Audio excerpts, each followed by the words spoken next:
The temperature of youth, the subtle fragile heat, trying to capture moments that will never come again. I feel the longing swell, a delicate low plea to hold on to the memory that always lives in me. The cafe light seeps into the heart, a chill comforting green, the grief apart.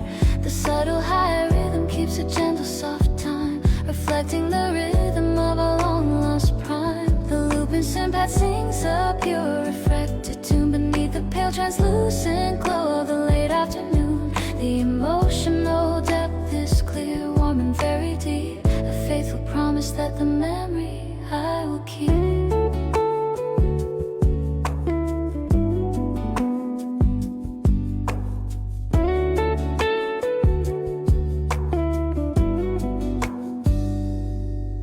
The acoustic guitar plays a very soft